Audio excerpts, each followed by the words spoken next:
Let me tell you something. This Diddy trial is so messy.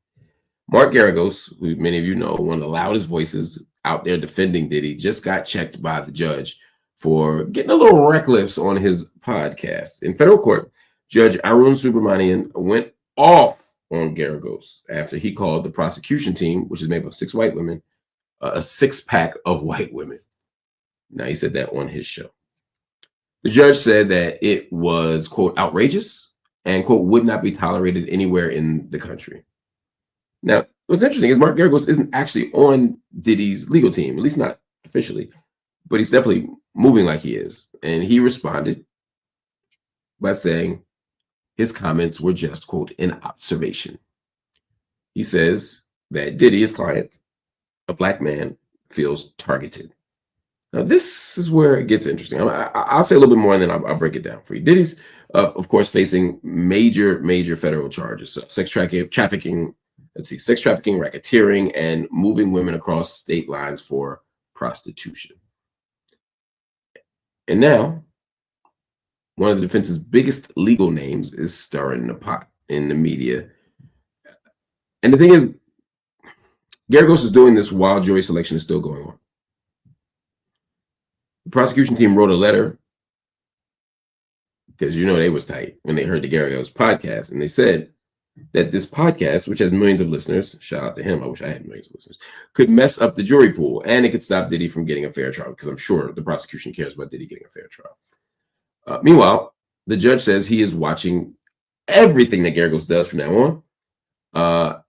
The judge said, literally, I'm tuning into your podcast. So a couple of things. One, Mark Geragos just got a bunch of free publicity for his podcast. If he got 1 million viewers, he might have 1.5 million now. I don't know, but it sounds like he up.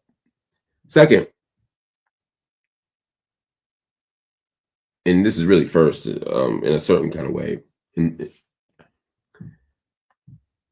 I'm going to struggle to talk and analyze this Diddy trial. I believe profoundly in the right to due process. I believe profoundly the right to a zealous defense. I believe that we have to ensure that every defendant that walks in a courtroom is treated with the appropriate level of legal protection, care, constitutional covering, etc. I also am profoundly disgusted and disturbed by what we've heard about Diddy over the last 2.5 years. I'm also profoundly disturbed and disgusted by what I know about Diddy before the last 1.5 years. And I'm also profoundly disturbed by what I'm hearing behind the scenes about what I'm hearing about Diddy over the course of the last 30 years, 35 years. And so I want him to be assessed based on the merits of the case that get brought against him. I don't want to see the prosecution cheat. I don't want to see anybody get railroaded. I don't want to see, I suspect, and I don't know, so this is not me making an allegation, let me be very clear. I have no doubt that Diddy did a whole bunch of the stuff he's accused of doing. And I have no doubt that some of it he didn't do, or some of it is exaggerated or misrepresented. But there's enough mess in there, there's enough guilt in there that I don't feel much sympathy for Diddy in his prosecution. And so the part of me that wants to make sure that his rights are protected is sort of at odds and in tension with the person who says, yeah, but he's a monster. He does monstrous shit. And we got to figure out a solution. He needs to be held accountable. Again, as an abolitionist, this isn't my ideal model of accountability, but I'm talking about this in the context of this trial. Somebody said Trump might pardon him. He might. I mean, if you would have said to me, Diddy might get a pardon from the president at any other moment in history, I would say there's no way a president is pardoning a rap mogul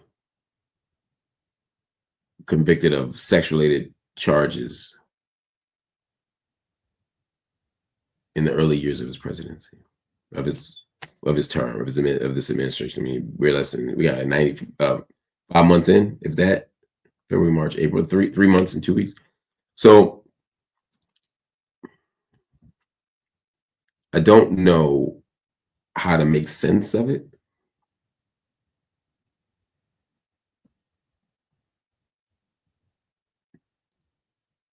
Wouldn't shock me if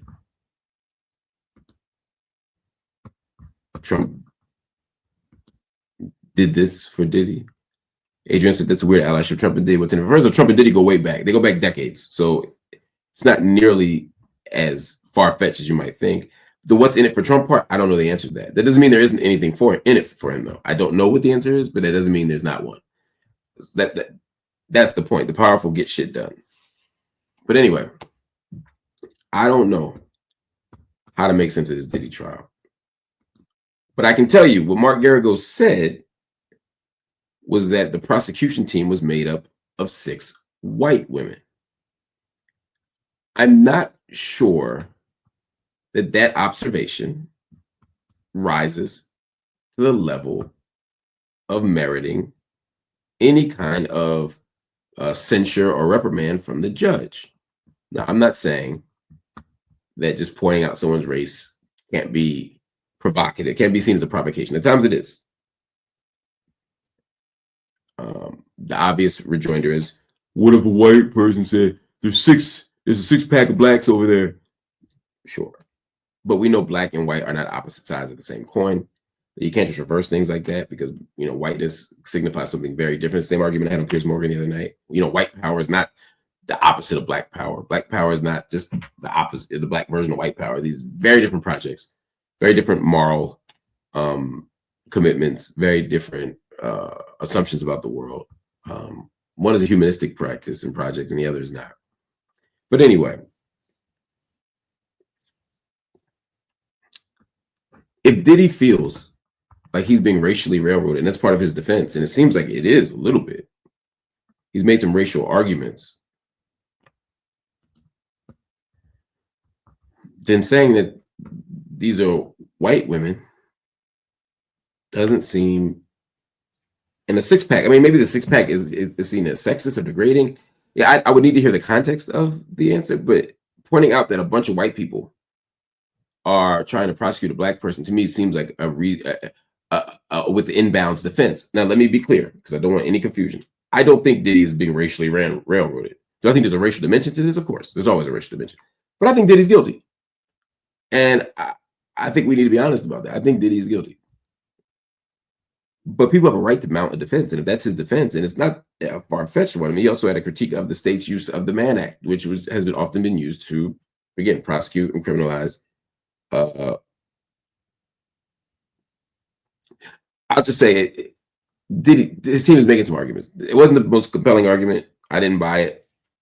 But it's inbounds. And if it's inbounds, don't you judge now tell me that Mark Geragos, can't say anything else about their whiteness.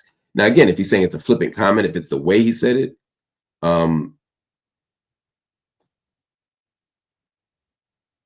have to hear more context.